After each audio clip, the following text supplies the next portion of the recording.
ATN news या YouTube चॅनलचा मुख्य संपादक म्हणून याविषयी त्यांच्या 8व्या भागात आलेल्या सबंध चर्चेच्या अनुषंगाने एक मत मांडतो आहे. भारतीय राजकारणाचा इतिहास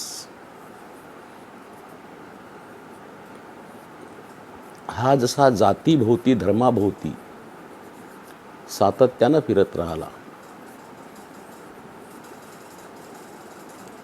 आणि त्यामुळे अस्पृश्य वर्गाचे काय हाल झाले या देशात, गावकुसा बाहेर राहणाऱ्या माणसाचे काय हाल झाले, किती यातना त्याला सोसाव्या लागल्या, हे भारतीय स्वातंत्र्याच्या नंतर अस्तित्वात आलेल्या सरकारला कधी समजल्या नाहीत. काय सांगतो इतिहास? भारतीय राजकारणाचा इतिहास सांगत असताना डॉक्टर बाबासाहेब आंबेडकर असे म्हणतात, एका मोठ्या दीर्घ अनुभवानंतर त्यांनी एक मोठं विधान केलं. ते म्हणतात, काँग्रेस हे जळते घर आहे, त्या घरात जो जाईल तो भस्मसात झाल्याशिवाय राहणार नाही. हे विधान करत असताना नेमकी त्यांची मनोभूमिका काय होती, त्यांनी असं विधान का बरं केलं, त्या संदर्भ आपल्याला स्वतंत्र मजूर पक्षाच्या कालखंडात मिळेल. डॉक्टर बाबासाहेब आंबेडकरांनी सर्वात आधी स्वतंत्र मजूर पक्षाची स्थापना केली आणि स्वतंत्र मजूर पक्ष हा बलाढ्य भांडवलदारांच्या, श्रीमंतांच्या, उद्योगपतींच्या पैशानं चालणाऱ्या काँग्रेसपुढं मोठं आव्हान निर्माण करणारा ठरला होता. भांडवलदारांच्या, व्यापाऱ्यांच्या, शोषकांच्या, आर्थिक लूट करणाऱ्यांच्या पैशावर माजलेला, सत्तेत आलेला काँग्रेस पक्ष आणि त्याच्या विरोधात असलेला दुसरा पक्ष म्हणजे डॉक्टर बाबासाहेब आंबेडकरांच्या नेतृत्वातील स्वतंत्र मजूर पक्ष. त्या काळी काँग्रेस विरुद्ध स्वतंत्र मजूर पक्ष अशाच निवडणुका व्हायच्या. याचा अर्थ काय की स्वतंत्र मजूर पक्ष हा प्रमुख विरोधी पक्ष त्या काळातला होता.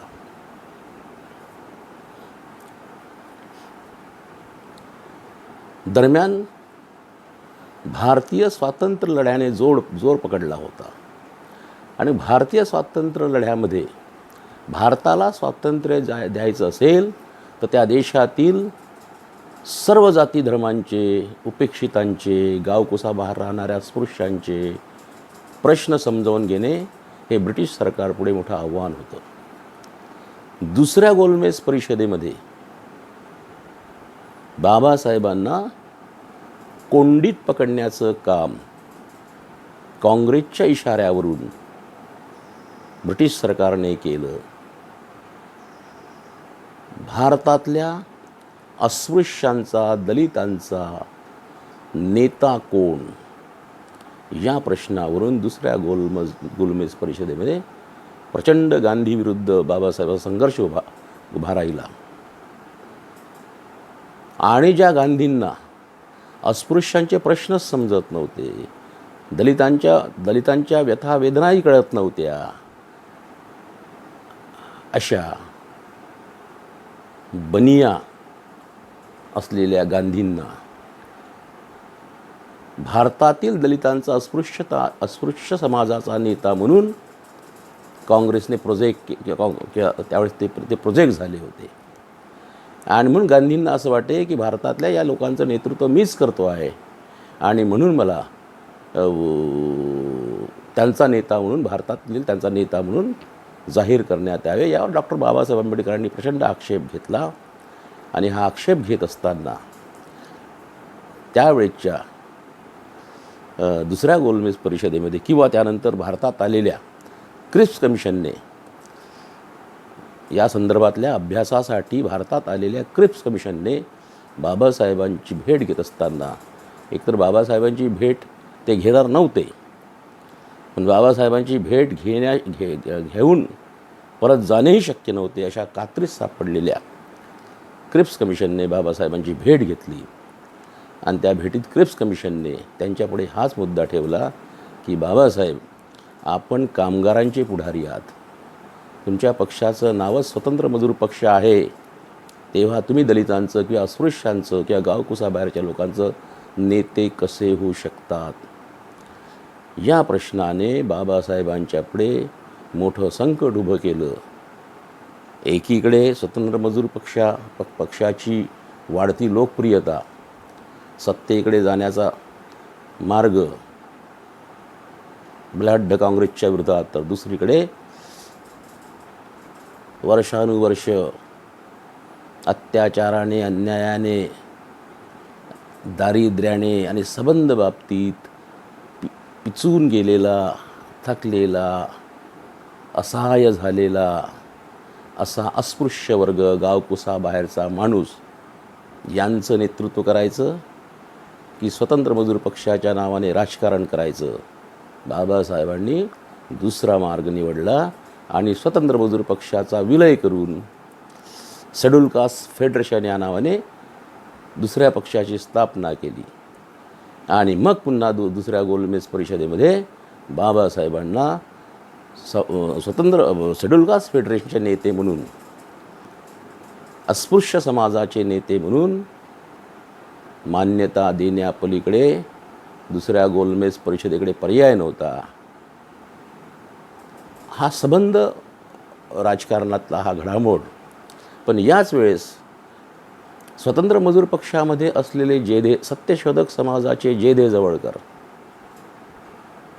बाबासाहेबांनी शेड्यूल कास्ट फेडरेशनची निर्मिती करताच त्यांच्यावर जातीयवादाचा आरोप करत त्या पक्षाचे राजीनामे दिलेत. सत्यशोधक होते ते आणि ते बाबासाहेबांना जातीवादी ठरवत होते.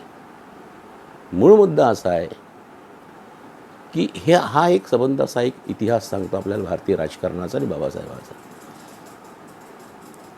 शेड्यूल कास्ट फेडरेशन हे बाबासाहेबांचं अंतिम ध्येय नव्हतं. त्यांना एका प्रगल्भ युनिव्हर्सल जागतिक पातळीवर त्या पक्षानं घेतलेल्या भूमिकेच्या चर्चेसाठी एक राजकीय संघटन पाहिजे होतं. आणि ते राजकीय संघटन बाबासाहेबांनी रिपब्लिकन पार्टी ऑफ इंडिया या नावाने शेड्यूल कास्ट फेडरेशनची बरखास्त करून दिल्लीच्या बैठकीमध्ये रिपब्लिकन पार्टी ऑफ इंडियाचा ठराव घेतला. आणि त्या ठरावानुसार त्या पक्षाची स्थापना नंतर त्यांच्या अनुयायांनी नागपूरच्या दीक्षाभूमीवर केली. हे सगळं घडत असताना कर्मवीर दादासाहेब गायकवाड हे महाराष्ट्राचे रिपब्लिकन पक्षाचे वजनदार नेते होते.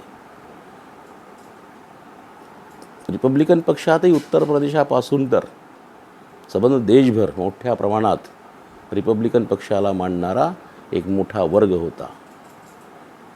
हा वर्ग सातत्याने बाबासाहेबांच्या भूमिकेतून राजकीय चिकित्सा करायचा आणि ती राजकीय चिकित्सा करताना काँग्रेसला आरोपीच्या पिंजऱ्यात उभा करायचा. दरम्यान कर्मवीर दादासाहेब गायकवाडांनी तत्कालीन काँग्रेस सरकारला एक जळजळीत प्रश्न विचारला.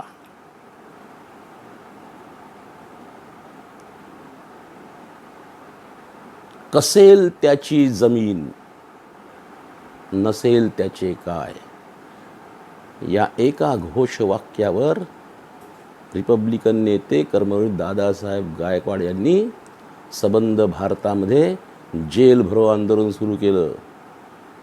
5 लाखाच्या वर रिपब्लिकन पक्षाच्या कार्यकर्त्यांनी स्वतःला अटक करून घेतली. महाराष्ट्राचे जेल, शाळा, विद्यालय, महाविद्यालय माणसांनी ओसांडून वाहू लागली. यांना कुठे बंदिस्त करावं, कुठे ठेवावं असा गंभीर संकट, असे गंभीर संकट तत्कालीन काँग्रेस सरकारपुढे आले होते. आणि त्या आंदोलनाने हादरलेल्या काँग्रेस सरकारने यशवंतराव चव्हाण, स्वतःला खूप मोठा समाजवादी वगैरे म्हणायचा त्या काळात, त्याच्या नेतृत्वात कर्मवीर दादासाहेब गायकवाडांसोबत राजकीय युतीची चर्चा केली. म्हणजे रिपब्लिकन पक्षानं काँग्रेससोबत राजकीय युती करावी अशी चर्चा केली. त्यावेळेस ती युती झाली. काँग्रेस आणि रिपब्लिकन पक्ष अशी युती झाली. पण त्या युतीचे चांगले परिणाम येण्यापेक्षा वाईटच परिणाम अधिक आले. तेव्हापासून सुरू झालेलं युतीचं राजकारण हे आज तागायत तसंच कायम आहे.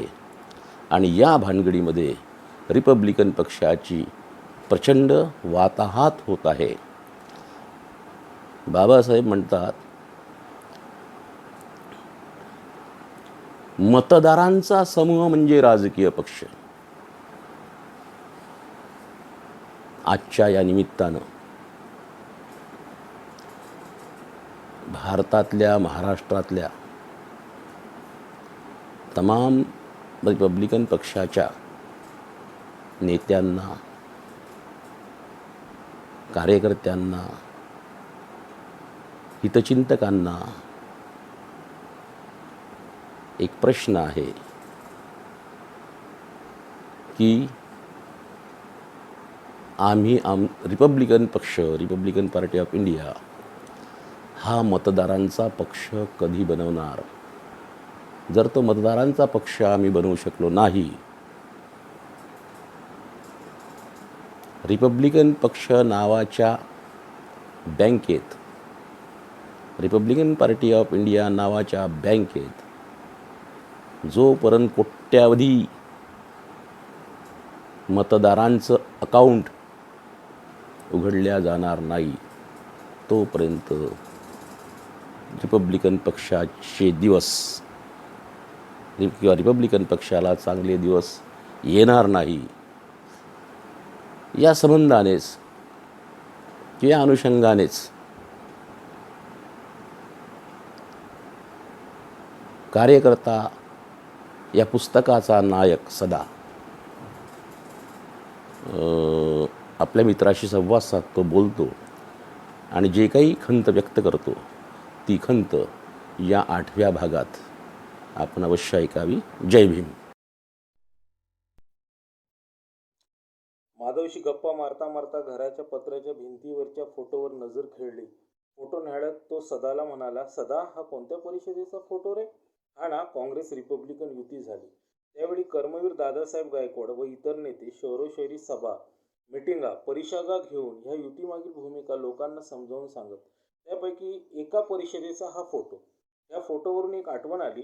सदा सांगू लागला, अनेक सभा परिषदांमधून ह्या युतीचं जसं स्वागत होत होतं तसा विरोधही होत होता. पण विरोध करणाऱ्या कार्यकर्त्यांनी युतीचा फायदा घेण्यासाठी नंबर पहिला लावला. पण काय रे सदा, या युतीचा खरोखरच काही फायदा झाला का? फायदा सोड, पण चळवळीचा तोटा एवढा झाला की बोट दाखवायला चळवळ शिल्लक राहिली नाही. तिनं नेत्यांना अधिक स्वार्थी केला. ते कसं काय?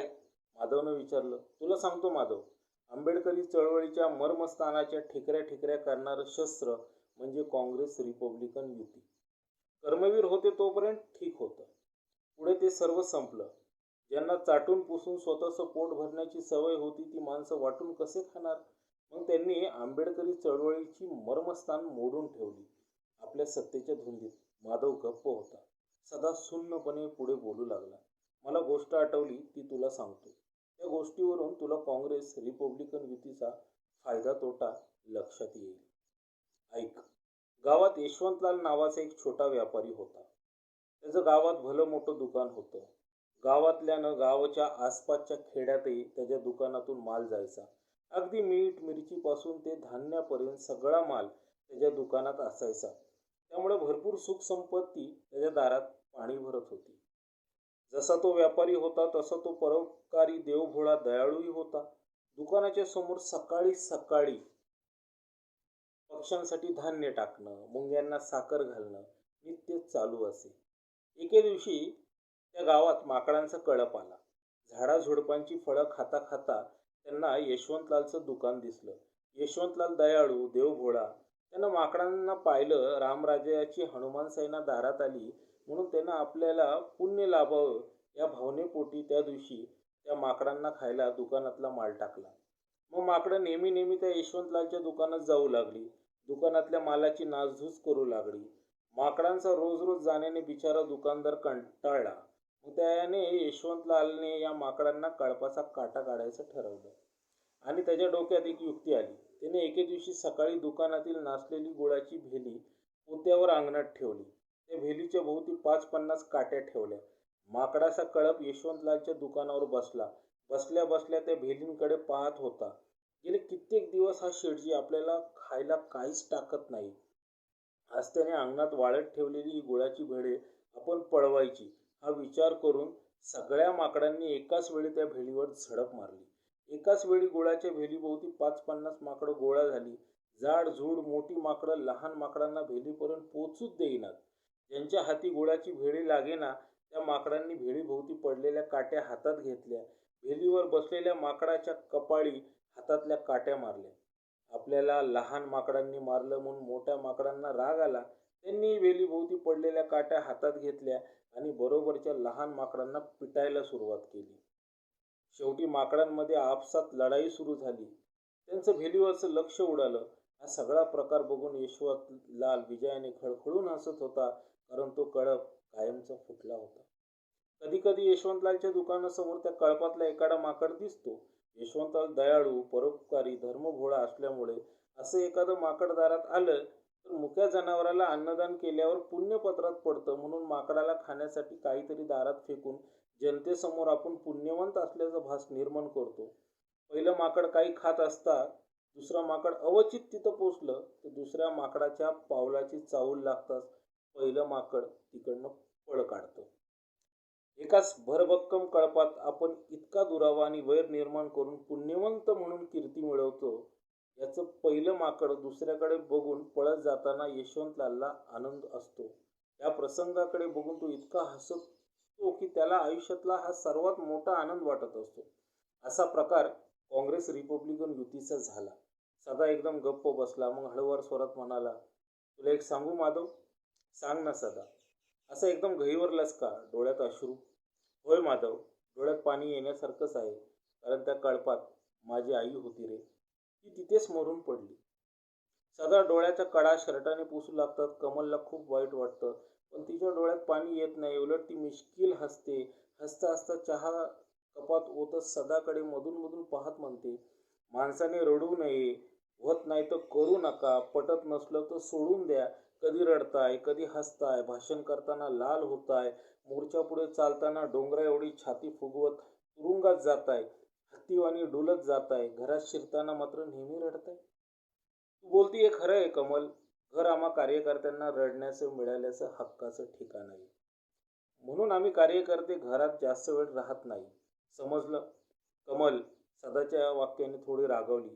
चहाचे कप घुशात सदा व माधवच्या हातात देत म्हणाली, पुरी झाली वटवट तुमची. चहा घ्या. रात्र रडायचं आणि सकाळी उठून परत पार्टीचं काम सुरू. कमल, तुला नाही कळायची आमची तळमळ. अगं, चळवळीत आलेली शिथिलता, कार्यकर्त्यांमध्ये निर्माण झालेले नैराश्य, समाजापुढे कार्यकर्ता यांच्याबद्दल निर्माण झालेला अनादर आणि अविश्वास दूर करायला पाहिजे. नाही तर वैर असंच वाढत राहील आणि ह्या वैराच्या ठणकणाऱ्या वेदना घेऊन कार्यकर्ता फिरत राहील रहाट गाडग्यासारखा समाजाच्या भोवती. तुम्ही म्हणता ते समजा खरं आहे, पण हे सर्व कसं काय मिटायचं? तुम्ही पुढारी नाही. जे पुढारी आहे ती त्यांना हे कळत नाही. तुमच्याशी काय होणार? सोन्यासारखी नोकरी आहे ती सांभाळा. माधव व सदाच्या चर्चेला ऐकून कमलने आपले पोत सल्ला दिला. सदा म्हणाला, तू गप्प कमू. सुटली तर सुटू दे नोकरी. सदाचं हे नेहमीच बिंदास उत्तर ऐकून कमल तडकली. मग मला जलमभर उपाशी, असं संतापलेल्या स्वरात म्हणत ती घरातील बादली उचलली आणि सदाकडे पाहत म्हणाली, बाहेर जाल तेव्हा झोपड्यातील कडी घालून जा. कुत्रे मांजर नाही तर डुकरींचं पिल्ला जवळ घुसलं घरात, मी चालले नळावर. फणकारात कमल घराबाहेर पडली. माधव म्हणाला, काय रे सदा, किती दिवस कामाला गेला नाहीस? झाले असतील 8-10 दिवस. काय कमाल आहे तुझी. काय करणार माधव? सकाळी कामाला जायला निघालो की कुणी ना कुणी आहेच दारात.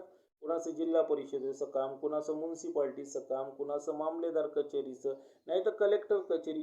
काही ना काही काम निघतंच. त्यामुळं दर महिन्याला भरमसाठ खाडे ठरलेले.